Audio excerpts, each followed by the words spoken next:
Hey, and welcome back. If it's your first time joining us, we're so glad to have you here. If you're dealing with a tough time, you are in the perfect place. So grab a cozy seat and join us as we explore the challenges of life together, armed with friendship, a genuine desire to help, and a bit of laughter along the way. This is Rising from Ash, where every other Thursday we tackle a new experience together. With that, let's get to it. Hey guys, welcome back. We're happy to have you back with us. So what are we going to be talking about today, Ash? Well, something that I've been wanting to talk about, and I think we touched on a little bit last week, was about like toxic relationships and gaslighting and manipulation and that sort of thing. It's something when it happens, it's not like, oh shit, I'm being manipulated, or oh, I'm being gaslit. Like, it's super subtle, and you don't normally realize it until it's been happening for quite some time. And sometimes, like, while you're in that relationship, you may not even realize it's happening or it has happened at all until you learn about what those are and can kind of reflect, because there's a difference between, you know, gaslighting and manipulation and toxic. Because some people say, you know, there's a difference between narcissistic and toxic. There's a difference between manipulation and gaslighting. I know that I didn't really realize that I was being manipulated or gaslit. I was, you know, while I was in the relationship. It wasn't until I was out, and not like freshly out. Like, it took me years to even look back and reflect and be like, wow.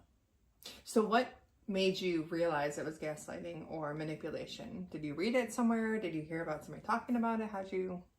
I was actually online and was trying to make sense of some of the things I went through, and was kind of like, you know, like you WebMD your symptoms. Dr. Google. Yeah, basically. And I was just kind of looking in certain things, and the same things kind of kept popping up, and I was like, what? But I mean, what kept popping up for me was like narcissistic, and I was like, wait a second.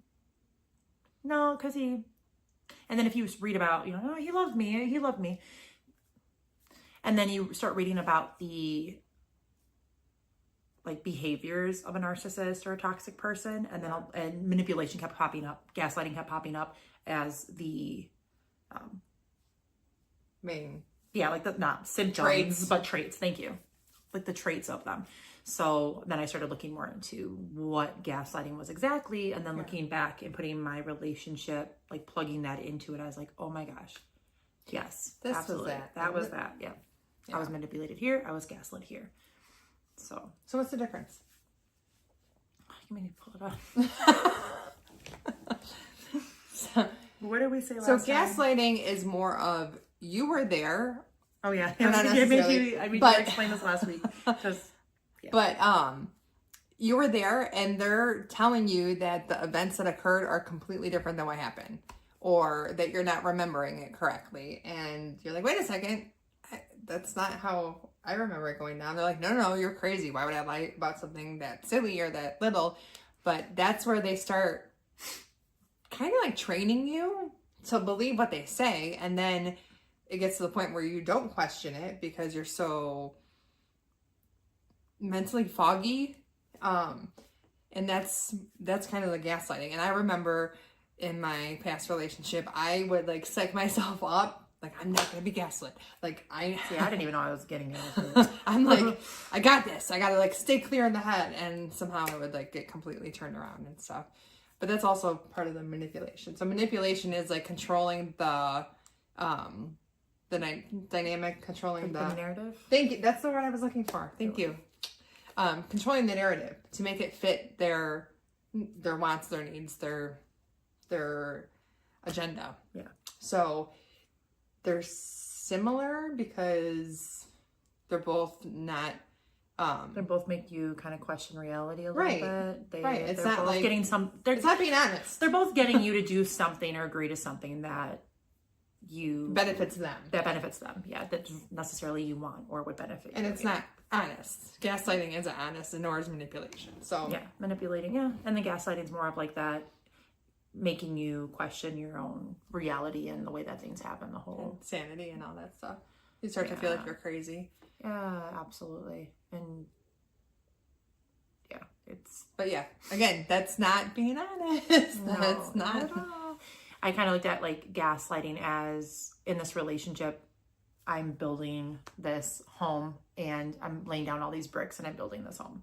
And I probably told you this before, where building a home, laying down all these bricks, and I think that this person is here with me and they're like laying them down with me, and then they like call me over and they're like, hey, you missed a spot, there's a hole here in the wall. And I'm like, what?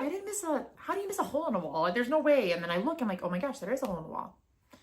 And then at first I'm like, no, I know I put something. I know I put a brick there. And I'm like, well, what happened to the brick? Like, did you take it? Like, are you seriously gonna accuse me of taking? Why the heck would I take a brick from our house?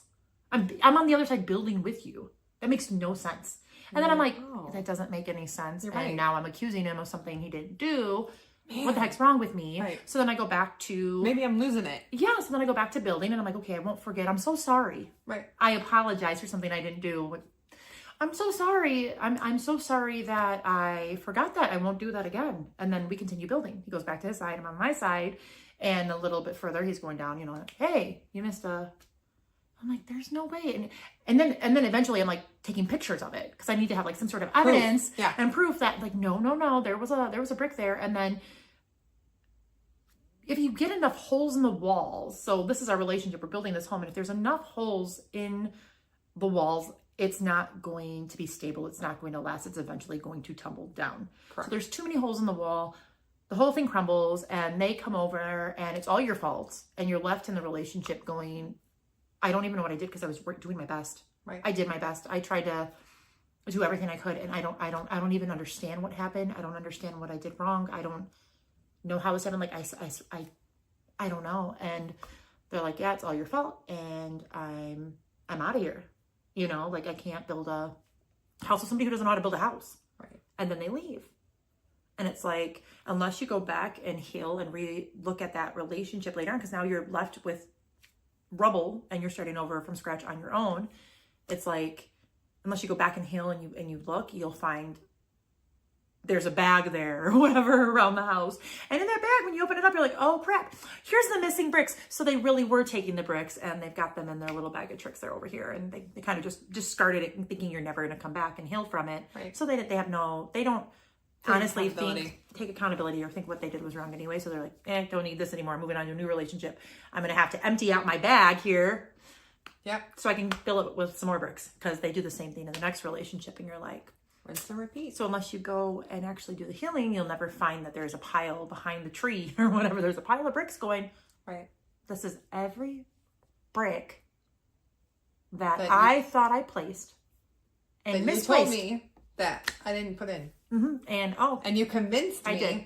Yep. Manipulated me and gaslit me into believing something different. So gaslighting was like making me believe that I actually didn't do something that I did, or vice versa. Yeah.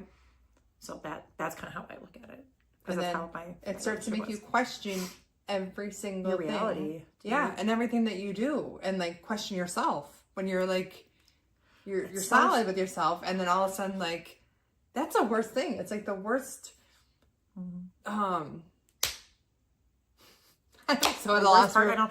Well, no, because it really sucks. It's one of the worst things. It's questioning your. It's weaponizing yourself. Like they're weaponizing you against you. Like, which is crazy because they can talk to other people and have them say certain things to you, but then when you're questioning yourself, if other people question you, fine, but like when you're questioning your own self, when you thought you were knowing what you were saying, questioning your own dang reality. It's mind-blowing, it's mind-boggling. Like, I can't even fathom doing that to somebody, so that's why it's so hard exhausting. Right? And to keep up with everything and all the lies and shit, but I'm still dumbfounded by people who did it. And the fact that it happens. So unless you've ever been into a relationship with somebody who is toxic, and to a toxic relationship with somebody who's a liar, manipulator, or gaslighter, or all of the above if you're lucky,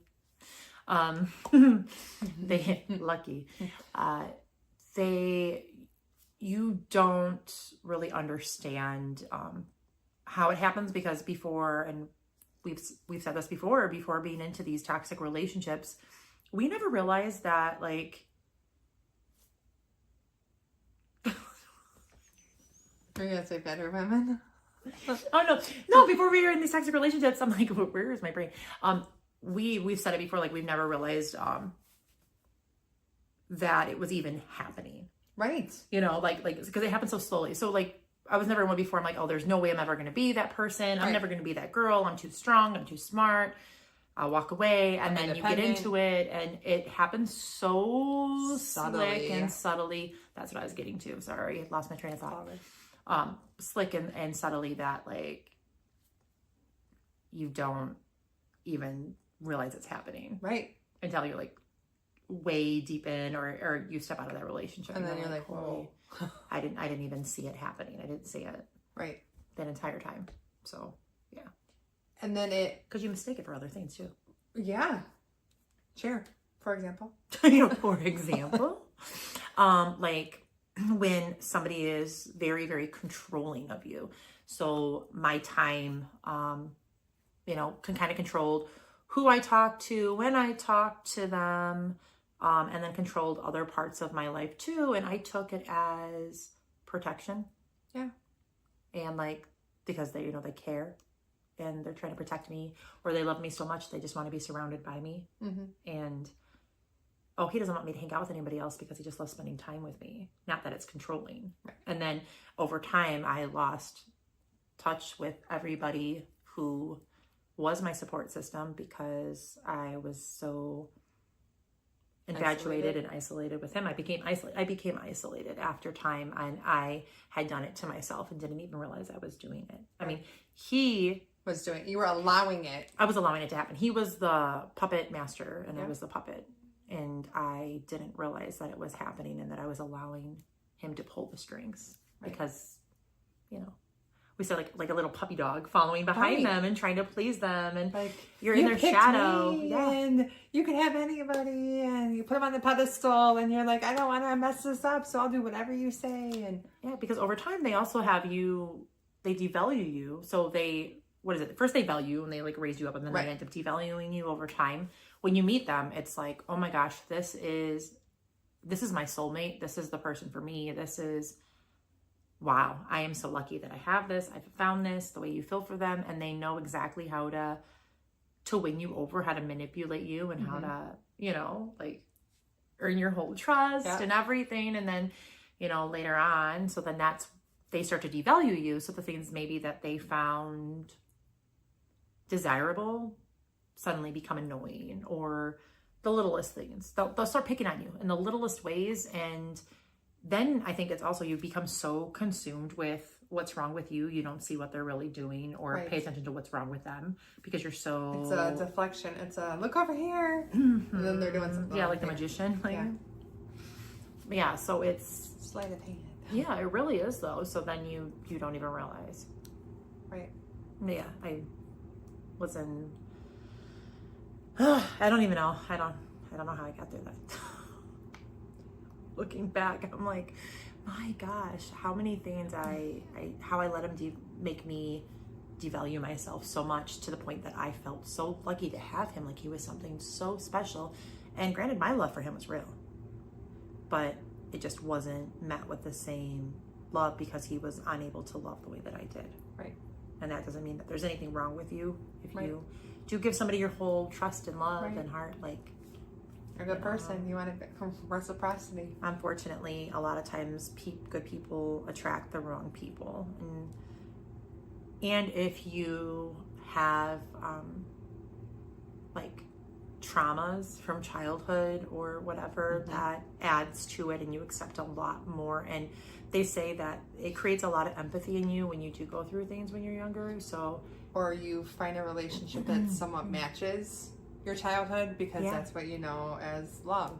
Yeah, yeah, definitely. I felt like I had to earn love, whether that was true or not. That's how I felt. And I think with him, I felt like I had to prove myself and earn his love too. So it felt comfortable to me, and it felt like home. Yeah, Almost. it felt like this is what love is. So I've found it. Like, this is how it's always felt. So this is what it feels like. And, so then I felt lucky to have that. Right. And like you were saying, they value you and then they devalue you. And it's not always necessarily directly at you. Like, there would be like comments made about somebody on TV who was skinnier than me and like she's big or something like that. And I'm like, dude, then what are you saying about me? But you're not saying it directly to me, but like, it's like planting, you want to make that sure that I seed, know. Yeah. Right. To make me like doubt myself or doubt the way I look or all the different things. And it's exhausting when you're like constantly feeling like you have to prove yourself or earn the love or perform to their expectations to receive the love and the care and the empathy. Yeah, which I never received. False empathy. Yeah, I was like, I never received any empathy. I gave a lot. I don't think I ever really received any. No, because I don't think he knows how to be empathetic. Yeah. So, unfortunately, that's whatever. I'm like, it's whatever. Maybe I'm in a much better place now, but it's hard. So unless you've actually been in a toxic relationship, it's hard to understand why somebody would allow that to happen. But it's not like we choose for it to happen. You can be a very strong person and still have it happen to you. Right. So. And I think sometimes too, like I've read in the past that like they almost tend to go towards a stronger woman or man. Yeah, it happens. There's women sides. who are toxic and gaslighting and narcissistic. It's not just a male thing. But it's almost like a challenge to them. And it makes them feel good about themselves when they do that. And that's a huge thing too. Is like I'm pretty sure all the time the narcissist has a low self-esteem, even though they come across as very arrogant and cocky and self-assured, but they're not, and that's why they have to pick on others and manipulate others to make themselves feel better. Yeah, they go through these cycles from, if I'm remembering correctly, of like this, not superiority, but like they do, their ego gets boosted and they're like, yeah, and they think they're unstoppable and the best, and they go into these patterns of like they're so great, and then but deep down they're not truly happy. There's something that they're healing from too, or they need to heal from, that they but they do go through these like superior stages, and then they'll go back to their like feeling crappy about themselves. So let me make you feel crappier about yourself, and you won't realize how crappy I really am. Right. Which is, yeah. Sick. Which is, yeah. it's hard to empathize with that because, like we said, we can't imagine doing that to somebody else. So, you were sharing with me, and I want you to share with them about the bouquet. You could just share it. No. Just how like going into like these toxic relationships, it's almost like every time they do something above and beyond or make you feel a certain way, or, rather than like they're giving you these crumbs essentially, but it's like them handing you a flower, and you're like, like you have this rose and you're like, oh my gosh, and you're gathering this bouquet throughout the whole relationship. And once you get out of the relationship, though, you look down in your hands and you're not holding a bouquet at all. You're holding a bouquet of red flags. It's not flowers. I was like, that's great. That's totally it is. How it goes. You're just collecting red flags the whole relationship, and they're disguised as flowers. And then until you actually get away and you remove the glasses, you don't realize that, oh crap, I was collecting flags. Yeah, I was blind. Yeah, that was roses. Yep, because you don't see it because you're manipulated, gaslit. And you wait, like if there's a manipulation and the gaslighting going on, it's obviously a toxic relationship. And when you're in that, a lot of the time it's low, but then there's like a little bit of a high, and that's your dopamine hit that you like live for. And then once you get that, you're like, okay, you can like ride out a little bit more. And then that's when it like goes down, and they are gaslighting or getting away with stuff or treating you poorly. And then when they see you like realizing it or trying to pull away or whatever, then they'll like hit you with the they'll be on their best behavior or lift you back up sorry, again, coming back with compliments. And I never really got a sorry, but I got empty promises. Yeah, a lot won't of happen again. talking me up and making me feel really good, and then kind of talking me down or making me feel bad. I always said it was like, it felt like he was changing the rules and I couldn't keep up. I didn't understand what the rules were from day to day, and I felt like I was trying to keep up. Like what was okay yesterday is no longer okay today. And sounds exhausting. it was exhausting. It was like crap. And then I also had, and unfortunately, like, you know, I didn't really have a lot of self-love. So going into the relationship, I think it was easier to manipulate me because I was young and I didn't have a lot of self-love or anything. So then going into it, it was like, I felt lucky to be chosen. I felt, I don't know. Valuable. Worth it. Yeah. You know. So, enough in somebody's eyes. Yeah. So, and he was giving Worthy. me everything that I wanted that I didn't have before. Like it was like he's seen me. He's seen you. For the first time. Right. I was seen by somebody. But then it was like just a lie. You know, so you're like become vulnerable with this person and you let them in and you share everything with them and then they weaponize it against you later on. my voice, I'm like, and it makes you want to close up and shut down and not trust. Yeah. And that's what's hard because moving on from a relationship like that, it's very hard because you've been valued and devalued so much and you've been lied to so much, and then you get into something new and you're like, I don't want to ever feel like that again, and can I trust you, can I not? And that's the thing, it's like you don't want to bring your past to this relationship because they didn't do anything, but at the same time you don't want to be naive like you were in the past relationship and have all this happen to you again. So it's like, where's that fine line of how do I know? Not blaming this person for something, the pain that somebody else caused you, but also having your own back and keeping your rose-colored glasses off. Like that's the question. That's the $1 million question, folks.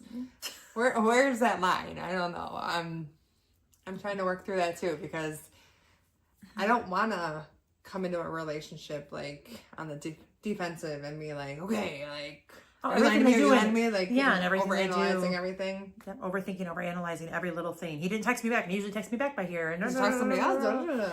And am I discarded? Like, yeah, and because you don't, that's what your past proved to you, and now you're like, crap. So everything they do, you're overthinking it, and then that's toxic for a relationship too. And now you're bringing the toxic into your next relationship because you're questioning everything, and that's not fair. Or it's not fair to them, but like at the same time, I'm not trying to be toxic. I'm just trying to like be proactive and like prevent, it from happening. But yeah, where's that balance? Where's that fine line? I think though, like moving on into like a healthy new relationship, if you're with somebody who's healthy, that are going to be understanding and patient with you, as long as you're honest with them. Instead of saying, where were you? You didn't message me back. Where were you? And like automatically, like you're my ex. You cheated on me, so that's where you were. And you're like, where were you? And then instead of automatically jumping to that place, being like, hey, my ex cheated on me and I'm really insecure about it. I just need to know where you're at. Like, or if you're going to be running late, if you could please just tell me. And anybody who is genuinely, a good person or person you'd want to pursue a relationship with would be like, and you don't have to say like, I was cheated on. So you could just be like, hey, communication is super important to me. Right. And I need to know where you were. I mean, you don't have to like, oh, I was cheated on. I'm just saying, you should be with somebody who accepts that anyway. And is understanding and accepting and not like holding that over your head. But you can just, it's as simple as, hey, communication is important to me. And I want to know where you're at. If you're running late, like I'd appreciate a heads up. Right. So that I'm not worrying. Right. Okay. Yeah. And that's how it should be handled. Not somebody, I feel like if people get defensive, then they're guilty. Yes and no. That's how I've always felt. Yeah. But you said defensive? But minus when we get defensive too. So yeah, I guess. But that's only because you're questioning, you want to make sure that you're like, no, I'm not lying, like kind of thing. So yeah. But that kind of makes you look guilty. It makes you look guilty. I know, it makes me look guilty when but I'm like really trying to prove like I'm not guilty. But there's certain times, I mean, more I'm not in defensive of like, tell me every single step of your day. Where were you? And I have to now walk through my whole day and I didn't want to leave anything out. And I'm getting defensive. Like, why do you need to know anyway?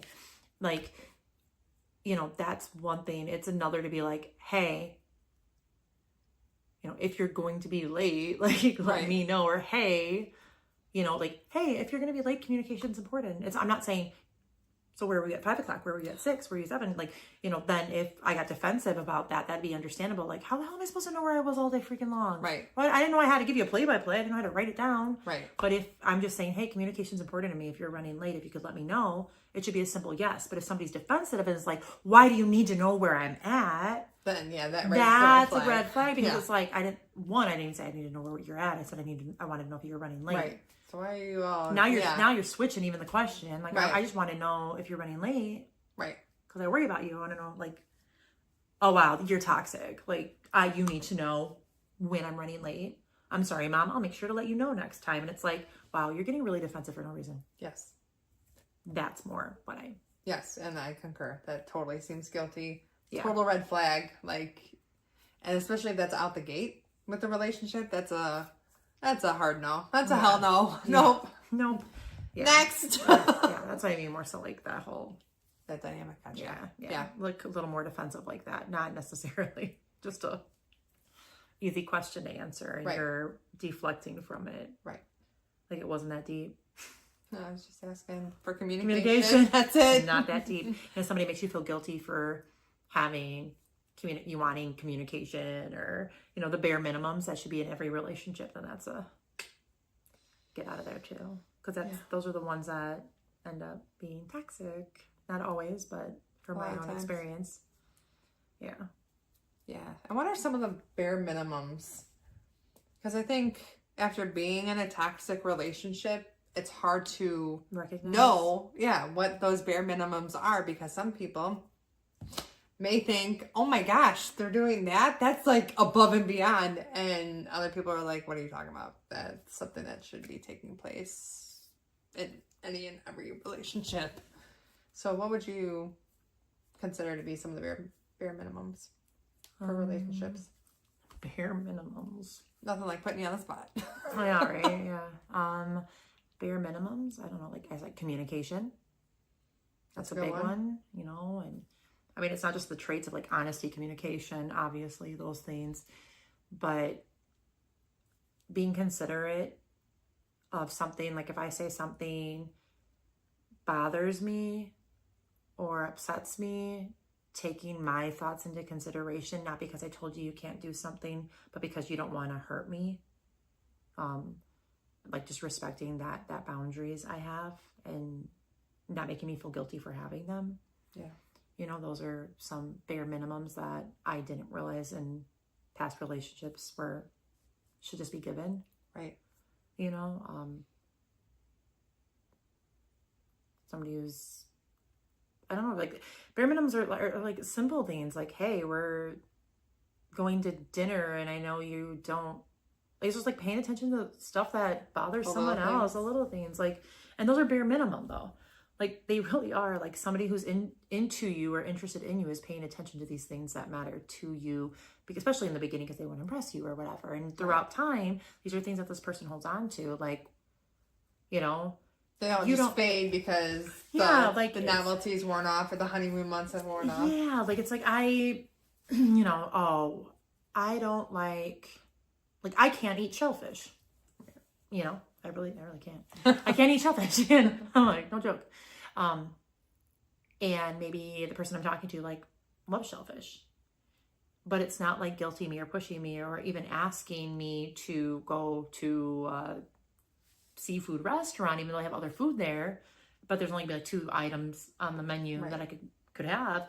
It's like not taking me to a seafood restaurant knowing that I have 2 options because it's selfish, but it's something that they like. Right. You know, it's, when they're with me, it's not even, they don't even ask unless I'm the one who's like, hey, well, I know you want it. It's okay. I'm in the mood for the chicken sandwich anyway, you know? Right. But like, it's somebody who, like you said, takes into consideration. Right. And it's like, well, you know, you like here. Well, why would I want to go there with you? You can't enjoy it too. I want you to enjoy yourself just as much as I'm enjoying myself. Right. Like, those are like bare minimums.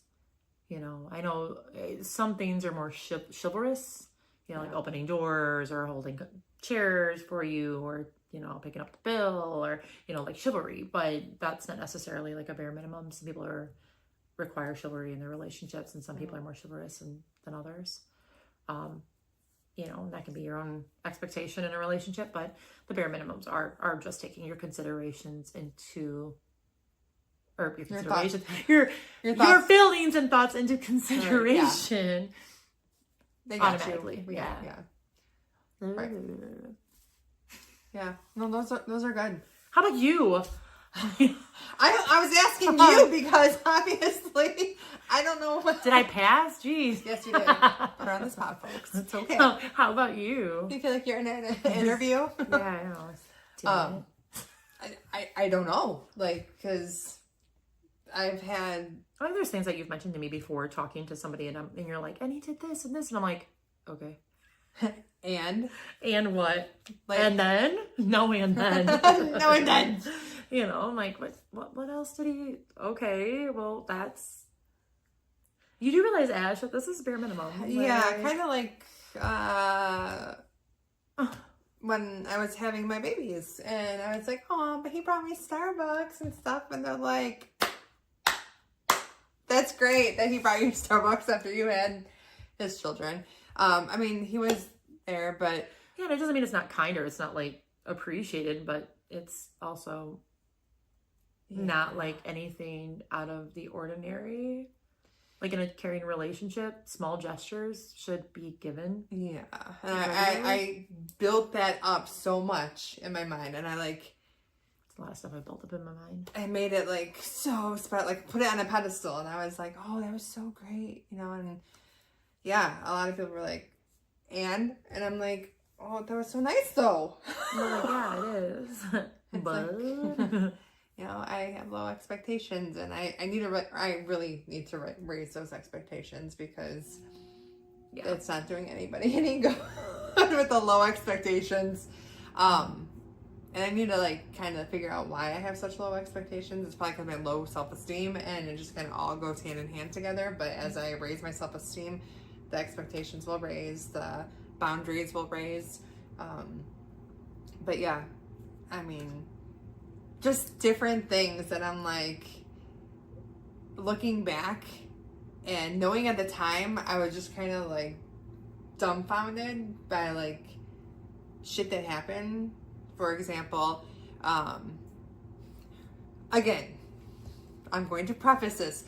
We're not doing this podcast to like blast anybody or any of that. This is our feelings. This is what we've been through, and we're just sharing our story. So if your feelings and your story are justified, whether it hurt somebody else or not, they have their own version of the story too, and the truth somewhere in the middle. So exactly. Okay. Everybody has their own version of accounts, and this is just coming from your mind and from your shoes, from your perspective, and that's okay.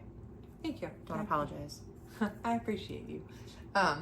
So when I was pregnant, my ex was an alcoholic, and I was like, well, what happens if I go into labor and, you know, because I'm 9 months pregnant and I'm due any day, and, you know, I might have the baby any day, like, you're drinking. Like, I want to make sure that we can get something. He's like, well, if it comes to it, we can just call an ambulance. And I was like, dumbfounded by that. And then I was like, I had to accept it because I was in the relationship, and I'm like, what can I do about it? You know, I try to share my thoughts on that and be like, are you serious? Like, you're the dad. We can call an ambulance. Yeah. Like, so are they going to be holding my hand when I'm like, it just, I didn't feel like I mattered. I felt like a substance mattered more than me, you know, like, and it did throughout the relationship, but, it's just hard when it's like, you feel like you constantly have to advocate for yourself, and that gets exhausting, and it's for the bare minimum. But when you don't receive the bare minimum, it feels like it's for something that's bigger than the bare minimum. Yeah, If that makes sense. Yeah, absolutely. And I'm sure from his side too, he was, if alcoholic, and when you are in that place, it does become priority, and numbing whatever you're feeling and whatever you're trying to mask becomes more important, and you're not in your right mind and you're not thinking right, and it may not have even been intentional, but from your side, you were hurting, and that's completely valid. You were hurting, and he was being selfish. But alcoholics and addicts are selfish in those moments when they're using, but it's not necessarily because they're choosing to out of control. They're just, Got it. It does become that it's just hard number when you one feel priority. Like you're, competing with something. You were competing with something, but I mean, you were. Oh, I mean, like when we went to marriage counseling, I even told the counselor, I was like, there's 3 people here, or it's him, it's me, and it's a bottle of Jack in between us, and that's what we're all here about. Yeah, this is it's a threesome of marriage counseling, and the threesome with Jack. The third, threesome with Jack Daniels, not the real person, the fucking bottle. But no, seriously, you gotta make light of it, like for the shit. I laugh at inappropriate and inopportune. It's okay. Sorry. Yeah, I'm the same way. Humor is, that's my defense. That's how I got through life. So. Yeah. So, but yeah, it felt like I didn't matter enough to be cared about enough to take this out of the middle and just have the relationship. Right. Or I meant you don't care about us having a baby enough to be able to take care of us to go, am I making sense? You're making sense. Okay. No, completely. And it's entirely valid. And anybody who's, had a partner who was an addict, that's very, very, that's tough. That's a whole different. Yeah, that's a whole different episode. Yeah, but that is tough, because you're valid to feel the way you do, and you should have felt chosen in your pregnancy as number one, and should have been where you didn't even have to compete with that bottle. That wasn't fair. Unfortunately, he was sick, and didn't see it that way, I'm sure, while he was in it. It's kind of hard to see the sun when you're stuck under the clouds. So and it's hard to hear what anybody else is saying, anybody else's voice, when the thunder's roaring so loud. Right. So the internal dialogue gets very, very loud, and you're trying to numb it and quiet it, and and so then and I try to empathize when I hear stuff like this, but then in my head I feel like it doesn't mean to that justify it. It doesn't mean that your pain's any less valid just because, and that you didn't deserve more than you received. You still, even though they were hurting and even though they were in a bad place, doesn't mean that you didn't deserve to receive a healthy pregnancy, a healthy marriage, a healthy whatever, Right. You still deserve that, and you were still robbed of it. Was it necessarily their choice? Yes and no, because addiction is, God, it's a biatch. It is a disease, and it is not something that I wouldn't wish it on anybody. No, people are predisposed, and it's not something that we were talking earlier about genes and genetics and all that fun stuff that I dork out to, but it's unfortunate, and those people need help, and you deserved for him to at least try to go get help and try, and he couldn't give you that. You're not wrong or a bad person for wanting him to step up, for wanting that to just not be in the equation at all. Yeah. For you wanting him to just be able to walk over to that garbage can, open it up, and just throw it away and never look back. You're not selfish for wanting that. You're not wrong for wanting that. You're completely justified for wanting that, and that's something that you should have received. It's unfortunately hard seeing the in-between. It's hard being in the in-between of feeling my feelings about the situation and then empathizing with what he's going through and struggling. It's where do I end up then? In the equation, when it's it's hard. It's super fucking hard. Yeah. And then I feel like a bad person for walking away from stuff like that, where I can't do anything to help those kind of situations, addictions or whatever, but I also can't stay in the environment because that's not healthy to you or your children. No, not at all, or not where on the path that I want to go of working on myself and getting better. So it's like, it's never guilty. You should never feel guilty for like wanting more and wanting to keep on your journey and not stop. because I almost feel like I'm abandoning that person. And I think it's because I felt abandoned early on in life, that I don't want other people to feel that way. Yeah. So I don't want to like do unto others as you want done unto you. You know, like I don't want to treat somebody how I was treated, and I hated that. But at the same time, I have to do what's, like you said, what's best for myself and my family. So it's Yeah, I know, but you don't have to feel guilty for choosing you either, because you have to choose yourself. You have to choose you. You have to choose your own mental and whatever that looks like. You can't feel guilty for. I mean, there's people that I absolutely love that were meant to be in my life forever. You know, you can love somebody and it doesn't mean you're meant to be with them. right. You know, you can love certain things about someone and hate other things at the same time. Two truths exist. I'm learning that. Yeah, so am I. You know, not everybody's all bad, all good. Then, unfortunately, you had to step away from relationships that involve addictions, and it's not something that you want, and it's not something I don't think that anybody really wants. So, you know, if it's something that you can't have in your life, that's okay. That's not selfish to say, I can't live like this, and I don't want my children to. That's not Right. selfish. That's being selfless, and you're thinking to put yourself first sometimes is you have to. That's like the kindness to act, right? Yeah, but you have to give yourself acts of love and kindness too. So if by choosing you and having to step away from some things that aren't serving you, that's okay. And it doesn't mean that the other person's bad for having this or that. You know, it just means that it wasn't right for you, and you know, doesn't make us. That's the hard part about leaving relationships. It doesn't mean not everybody's all bad or all good. There's good and bad in everything. Right. You know, there's good memories along with the bad ones, I'm sure. So that's what makes it hard to leave in the first place. And when you get out of it, it's just hard because there's good and bad in everyone. So, Right. in every relationship. But yeah, you don't have to feel guilty for. I don't feel like you have to feel guilty for choosing you and your children and wanting the bare minimum. Like Like you said, you can still love somebody. yep, you can love somebody and not be meant to be with them. You can love the snot out of someone. And when it comes to addiction, you can love the snot out of them, but you can't make them get help. No matter how badly you want it. So you have to either accept that you can accept it or you can't. And it doesn't make you a bad person if you can't. Sometimes, especially addicts, they need to lose everything in order to get help and turn some things around. So depends on what you can handle and what you can't. But if you can't, then you walk away.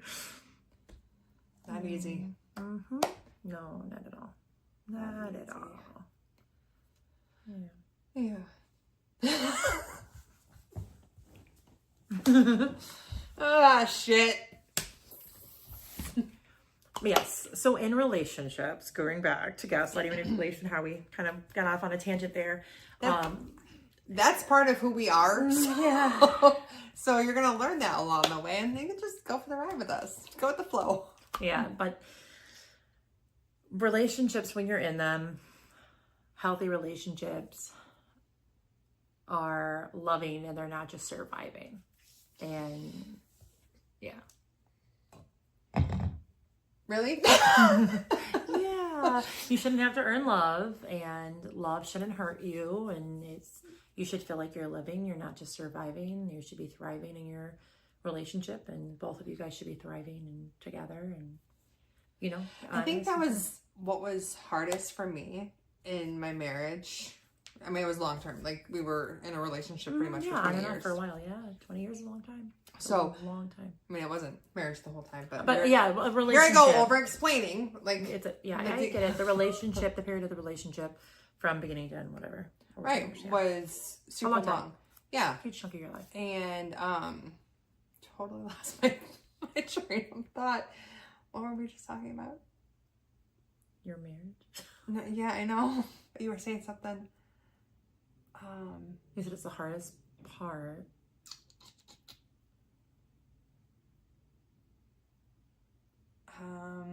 Survival. That was it. Okay. Yeah. I don't know. Survival. Survival mode. Yeah, this is definitely getting cut off. But is it? You just said something about survival. Oh, Surviving.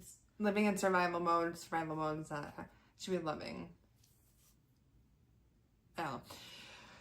I think I was gonna say, like, it wasn't survival mode the whole time, but like once it turned into survival mode, it's like that almost felt normal. Yeah, I've been there.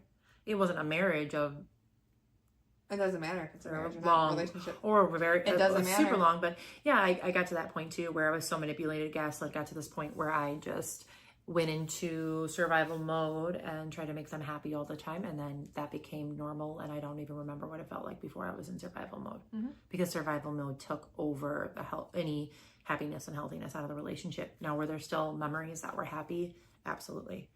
Did my feelings falter? No. Did I love them endless? Yeah. But survival became my normal. That became my everyday. Yeah. And mine was abusive, mentally, emotionally, and physically. So survival looked a little different sometimes. And I, I'm really sorry you went through that. it's okay. No, it's not. It's not okay that it happened. Thank you for empathizing, but it's okay that it's just a part of my story, and it is a chapter that I've closed and I'm not looking back on other than to reflect and grow. I love that. So, yeah, so it's okay that happened now. It wasn't okay while I was in it, but it's okay that it happened now. It's made me, Who you are today. Exactly. So there's other ways to get there, but it did make me who I was today. Fast-tracked it, I guess. So I know that I have a lot of experience around and stories about manipulation, gaslighting, all those fun things in toxic relationships, and I know so do you. And I know I could continue to talk about it for a very long time, and I have plenty of stories that could go along with it, but for sake of time, I think this is a good spot to wrap up. I agree. I agree. So with that said, if you guys want to share below any comments that you have regarding this episode, if you've been manipulated, or you realized later on that you were manipulated, or you had a situation where you were gaslit, and like if you just want to share your story just to get it out there. I know we're still talking about getting people on, and I know it's been a long talk. Interviewing them. I know. It's happening, you guys. It's happening. We just figured out how to get on video, so we're gonna figure out how to get you guys to be on video with us for the interviews. But if you guys have any short stories you want to share, and kind of vent and get it out. Yeah. Or the small subtle ways that maybe somebody manipulated you or gaslit you, that looking back on you recognize now that you didn't necessarily recognize in the moment, that you could share. Feel free to. Anything that could help somebody else who feels like they're going through that or questioning their own reality. Right. To see that somebody else went through it. Yeah. We want to make sure that you guys know it's okay to post comments and stuff like that, because I don't know if you guys are nervous to, or we'd love for you to. We'd love to hear from you. If there's any topics you would like us to touch on, just any feedback is greatly appreciated. So we thank you for joining us. Yes, and thank you. And we will see you next time. Bye.